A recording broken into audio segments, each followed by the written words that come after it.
એક ડૉક્ટર સ્વામીજીને મળવા.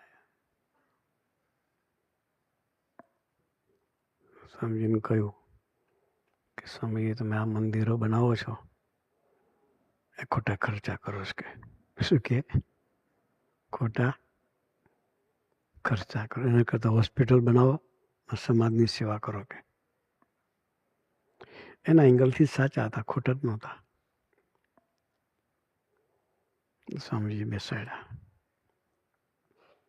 પ્રશ્ન પૂછ્યો કે તમારી વાત સાચી છે. કે તમે એક પ્રશ્ન પૂછ્યો ને તમે જવાબ આપો. કે આ રોગ જે થાય છે રૂટ શું છે? ઘણા કે ખોરાક છે, વેધર છે. ખરું, પર્સન્ટેજમાં થોડું.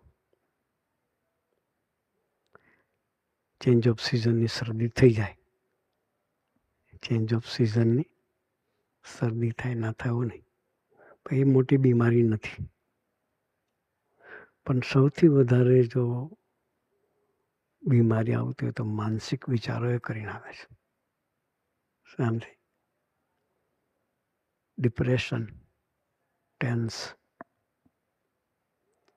એને લઈને બધા રોગ થાય છે.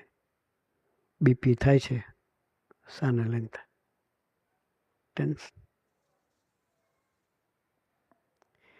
એ ટેન્શનમાંથી મુક્ત થવાની કોઈ દવા ખરી? એ ડૉક્ટર સાહેબ તમારી પાસે ખરી? નથી. ટેન્શનમાંથી મુક્ત થવાની દવા નથી. હોય તો કહેજો, અમને ઘણા મળવા આવે છે, તમારી પાસે મોકલીશું. પણ નથી, મેડિકલ સાયન્સમાં એની દવા નથી.